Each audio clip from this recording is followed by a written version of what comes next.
ओम शांति। 6 दिसंबर 2020 की मुरली है। आज अव्यक्त वाणी है, रिवाइज है।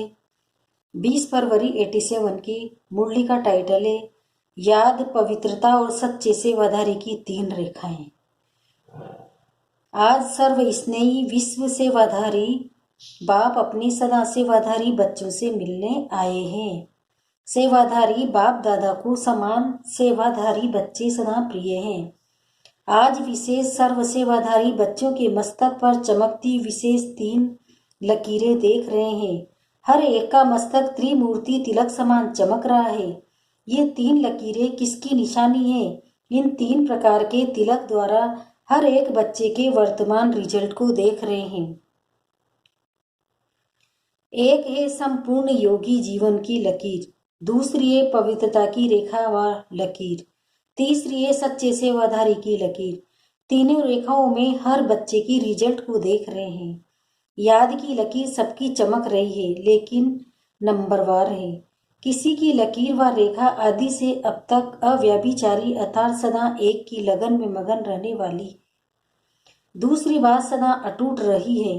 सदा सीधी लकीर अर्थात डायरेक्ट बाप से सर्व संबंध की लगन सदा से रही है। वह किसी निमित्त आत्माओं के द्वारा बाप से संबंध जोड़ने के अनुभवी हैं। डायरेक्ट बाप का सहारा है, वह किसी आत्मा के सहारे द्वारा बाप का सहारा है। एक है सीधी लकीर वाले, दूसरे बीच बीच में थोड़ी टेढ़ी लकीर वाले। ये है याद की लकीर की विशेषताएं। दूसरी है संपूर्ण पवित्रता की लकीर व रेखा। इसमें भी नंबरवार है। एक है ब्राह्मण जीवन लेते ही ब्राह्मण जीवन का विशेष बाप का वरदान प्राप्त कर सदा और सहज इस वरदान को जीवन में अनुभव करने वाले। उनकी लकीर आदि से अब तक सीधी है। दूसरे ब्राह्मण जीवन के इस वरदान को अधिकार के रूप में अनुभव नहीं करते, कभी सहज कभी मेहनत से बहुत पुरुषार्थ से अपनाने वाले। उनकी लकीर सदा सीधी और चमकती हुई नहीं रहती। वास्तव में याद व सेवा की सफलता का आधार है पवित्रता। सिर्फ ब्रह्मचारी बनना ये पवित्रता नहीं, लेकिन पवित्रता का संपूर्ण रूप है। ब्रह्मचारी के साथ साथ ब्रह्मचारी बनना है। ब्रह्मचारी अर्थात ब्रह्मा के आचरण पर चलने वाले, जिसको फॉलो फादर कहा जाता है, क्योंकि फॉलो फादर बाप को करना है। शिव बाप के समान स्थिति में बनना है, लेकिन आचरण व कर्म में ब्रह्मा बाप को फॉलो करना है। हर कदम में ब्रह्मचारी ब्रह्मचर्य का व्रत, सदा संकल्प और स्वतंत्रता को। पवित्रता का अर्थ है सदा बाप को कंपेनियन मतलब साथी बनाना और बाप की कंपनी में सदा रहना। कंपेनियन बना दिया बाबा मेरा, ये भी आवश्यक है, लेकिन हर समय कंपनी भी बाप की ही रहे। इसको कहते हैं संपूर्ण पवित्रता। संगठन की कंपनी, परिवार के स्नेह की मर्यादा वह अलग चीज है, वह भी आवश्यक है, लेकिन बाप के कारण ही ये संगठन के स्नेह की कंपनी है, ये नहीं भूलना। परिवार का प्यार है, लेकिन परिवार किसका? बाप का। बाप नहीं होता तो परिवार कहाँ से आता?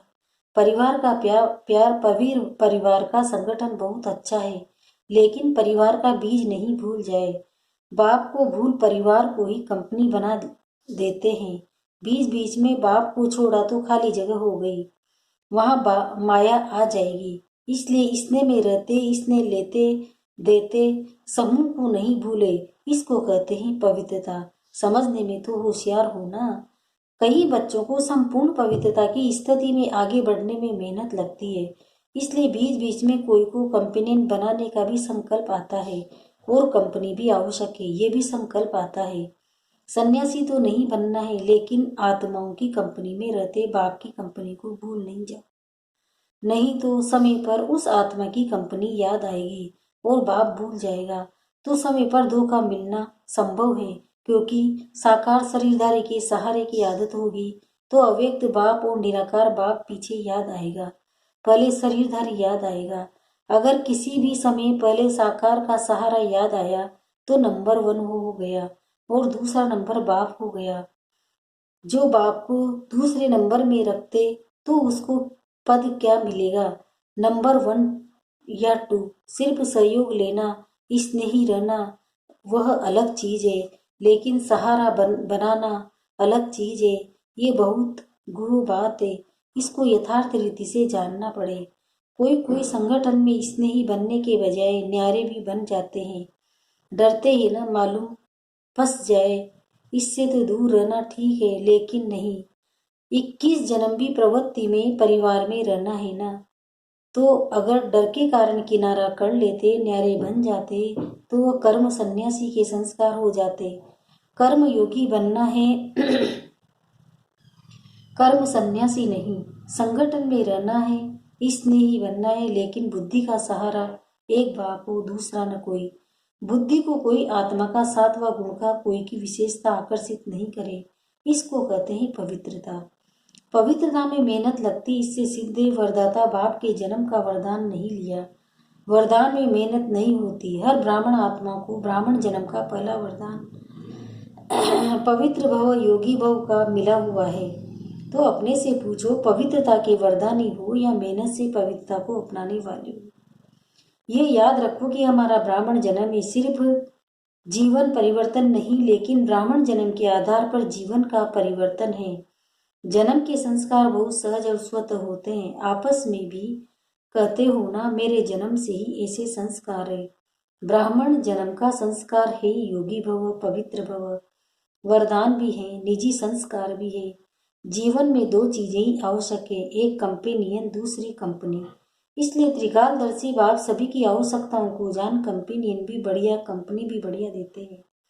विशेष डबल विदेशी बच्चों को दोनों चाहिए, इसलिए बाप दादा ने ब्राह्मण जन्म लेते ही कंपेनियन का अनुभव करा लिया, सुहागिन बना दिया। जन्मते ही कंपेनियन मिल गया ना, कंपेनियन मिल गया, एक बार ढूंढ रहे हो तो पवित्रता निजी संस्कार के रूप में अनुभव करना, इसको कहते हैं श्रेष्ठ लकीर अथवा श्रेष्ठ रेखा वाले। फाउंडेशन पक्का है ना।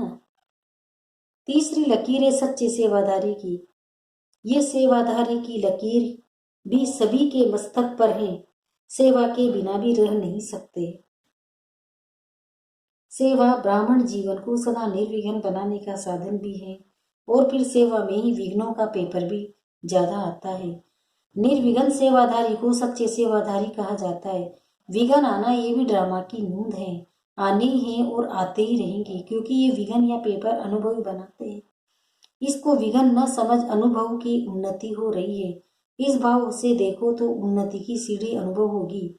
इससे और आगे बढ़ना है, क्योंकि सेवा अर्थात संगठन का सर्व आत्माओं की दुआ का अनुभव करना, सेवा के कार्य में सर्व की दुआएं मिलने का साधन है। इस विधि से, इस वृत्ति से देखो तो सदा ऐसे अनुभव करेंगे कि अनुभव की अथॉरिटी और आगे बढ़ रही है। विघ्न को विघ्न नहीं समझो, और विघ्न अर्थ निमित्त बनी हुई आत्मा को विघ्नकारी आत्मा नहीं समझो। अनुभवी बनाने वाले शिक्षक समझो। जब कहते हो निंदा करने वाले मित्र हैं, तो विघ्नों को पास करा के अनुभवी बनाने वाला शिक्षक हुआ न, पाठ पढ़ाया न। जैसे आजकल के जो बीमारियों को हटाने वाले डॉक्टर्स हैं, वह व्यायाम कराते हैं। तो एक्सरसाइज में पहले दर्द होता है, लेकिन वह दर्द सदा के लिए बेदर्द बनाने के निमित्त होता है। जिसको ये समझ नहीं होती है, वह चिल्लाते हैं, इतने तो और ही दर्द कर लिया, लेकिन इस दर्द के अंदर छिपी हुई दवा है। इस प्रकार रूप बल विघ्न का है। आपको विघ्नकारी आत्मा दिखाई पड़ती है, लेकिन सदा के लिए विघ्नों से पार कराने के निमित्त, अचल बनाने के निमित्त वही बनते। इसलिए सदा निर्विघ्न सेवाधारी को कहते हैं सच्चे सेवाधारी। ऐसे श्रेष्ठ लकीर वाले सच्चे सेवाधारी कहे जाते हैं। सेवा में सदैव स्वच्छ बुद्धि, स्वच्छ वृत्ति और स्वच्छ कर्म सफलता का सहज आधार है। कोई भी सेवा का कार्य जब आरंभ करते हो, तो पहले ये चेक करो कि बुद्धि में किसी आत्मा के प्रति भी स्वच्छता के बजाय अगर बीती हुई बातों की जरा भी स्मृति होगी, तो उसी वृत्ति दृष्टि से उसको देखना, उनसे बोलना होता है। तो सेवा में जो स्वच्छता से संपूर्ण सफलता होनी चाहिए, वो नहीं होती। बीती हुई बातों को व वृत्तियों आदि सबको समाप्त करना है, ये है स्वच्छता। बीती का संकल्प भी करना कुछ परसेंटेज में हल्का पाप है। संकल्प भी सृष्टि बना देता है, वर्णन करना तो और बड़ी बात है। लेकिन संकल्प करने से भी पुराने संकल्प की स्मृति सृष्टि अथवा वायुमंडल भी कैसा बना देती है। फिर कह देते मैंने जो कहा था ना, ऐसे ही हुआ ना, लेकिन हुआ क्यों? आपके कमजोर व्यर्थ संकल्प ने यह व्यर्थ वायुमंडल की सृष्टि बनाई। इसलिए सदा सच्चे सेवादारी अर्थात पुराने वाइब्रेशन को समाप्त करने वाले, जैसे साइंस वाले शस्त्र से शस्त्र को खत्म कर देते हैं, एक विमान से दूसरे विमान को गिरा देते हैं, युद्ध करते हैं तो समाप्त कर देते हैं ना, तो आपका शुद्ध वाइब्रेशन को इमर्ज कर सकता है और व्यर्थ वाइब्रेशन को समाप्त कर सकता है। संकल्प को समाप्त कर सकता है। अगर आपका पावरफुल शक्तिशाली संकल्प है तो समर्थ संकल्प व्यर्थ को खत्म जरूर करेगा। समझा? सेवा में पहले स्वच्छता अर्थात पवित्रता की शक्ति चाहिए। ये 3 लकीरें चमकती हुई देख रहे हैं। सेवा के विशेषता की और अनेक बातें सुनी भी हैं। सब बातों का सार है निस्वार्थ निर्विकल्प स्थिति से सेवा करना सफलता का आधार है। इसी सेवा में ही स्वयं भी संतुष्ट और हर्षित रहते हैं और दूसरे भी संतुष्ट रहते हैं। सेवा के बिना संगठन नहीं होता। संगठन में भिन्न भिन्न बातें, भिन्न भिन्न विचार, भिन्न भिन्न तरीके, साधन ये होना ही है। लेकिन बातें आते भी भिन्न भिन्न साधन सुनते हुए भी स्वयं सदा अनेक को एक बाप की याद में मिलाने वाले, एक रस स्थिति वाले रहो। कभी भी अनेकता में मूझो नहीं। अब क्या करें, बहुत विचार हो गए हैं, किसका माने किसका न माने। अगर निस्वार्थ निर्विकल्प भाव से निर्णय करेंगे तो कभी किसी को कुछ व्यर्थ संकल्प नहीं आएगा, क्योंकि सेवा के बिना भी रह नहीं सकते, याद के बिना भी रह नहीं सकते। इसलिए सेवा को भी बढ़ाते चलो, स्वयं को भी इसने सहयोग और निस्वार्थ भाव में बढ़ाते चलो। समझा? बाप दादा को खुशी है कि देश विदेश में छोटे बड़े सभी ने उमंग उत्साह से सेवा का सबूत दिया। विदेश की सेवा का भी सफलतापूर्वक कार्य संपन्न हुआ और देश में भी सभी के सहयोग से सर्व कार्य संपन्न हुए, सफल हुए। बाप दादा बच्चों के सेवा की लगन को देख हर्षित होते हैं। सभी का लक्ष्य बाप को प्रत्यक्ष करने का अच्छा रहा और बाप के स्नेह में मेहनत को मोहब्बत में बदल कार्य का प्रत्यक्ष फल दिखाया। सभी बच्चे विशेष सेवा के निमित्त आए हुए हैं। बाप दादा भी वहाँ बच्चे वहाँ के गीत गाते। सभी ने बहुत अच्छा किया, किसी ने किया किसी ने नहीं किया, ये है नहीं। चाहे छोटे स्थान है व बड़े स्थान है, लेकिन छोटे स्थान वालों ने भी कम नहीं किया। इसलिए सर्व की श्रेष्ठ भावनाओं और श्रेष्ठ कामनाओं से कार्य अच्छे रहे और सदा अच्छे रहेंगे। समय भी खूब लगाया, संकल्प भी खूब लगाए। प्लान बनाया तो संकल्प किया न, शरीर की शक्ति भी लगाई, धन की शक्ति भी लगाई, संगठन की शक्ति भी लगाई। सर्व शक्तियों की आहुतियों से सेवा का यज्ञ दोनों तरफ से देश और विदेश सफल हुआ। बहुत अच्छा कार्य रहा। ठीक किया व नहीं किया ये क्वेश्चन भी नहीं, सदा ठीक रहा और सदा ठीक रहेगा। चाहे मल्टी मिलियन पीस का कार्य किया, चाहे गोल्डन जुबली का कार्य किया, दोनों ही कार्य सुंदर रहे। जिस समय से किया वो विधि भी ठीक है। कहाँ कहाँ चीज की वैल्यू बढ़ाने के लिए पर्दे के अंदर ये चीज रखी जाती है। पर्दा और ही वैल्यू को बढ़ा देता है और जिज्ञासा उत्पन्न होती है कि देखिए क्या है। पर्दे के अंदर है तो जरूर कुछ होगा, लेकिन यही पर्दा प्रत्यक्षता का पर्दा बन जाएगा। अभी धरनी बना ली, धरनी में जब बीज डाला जाता है वो अंदर छिपा हुआ डाला जाता है। बीज को बाहर नहीं रखते, अंदर छिपा कर रखते हैं। अगर फल व सूक्ष्म गुप्त रीति बीज का ही स्वरूप प्रत्यक्ष होता है तो अब बीज डाला है, वृक्ष बाहर स्टेज पर स्वतः ही आता जाएगा। खुशी में नाच रहे हो ना, वहाँ बाबा तो कहते हो, लेकिन वहाँ सेवा भी कहते हो। अच्छा समाचार तो सब बाप दादा ने सुन लिया। इस सेवा से जो देश विदेश के संगठन के वर्ग की सेवा हुई, ये चारों ओर ही समय एक ही आवाज बुलंद होने का, फैलाने का साधन अच्छा है। आगे भी जो भी प्रोग्राम करो, लेकिन एक ही समय देश विदेश में चारों ओर एक ही प्रकार की सेवा कर भी सेवा का फल स्वरूप मधुबन में संगठित रूप में हो। चारों ओर एक लहर होने के कारण सबके उमंग उत्साह भी होता है और चारों ओर रूहानी रेस होती है। रेस नहीं कि हम अपने ज़्यादा से ज़्यादा सेवा का सबूत दें, तो इस उमंग से चारों ओर नाम बुलंद हो जाता है।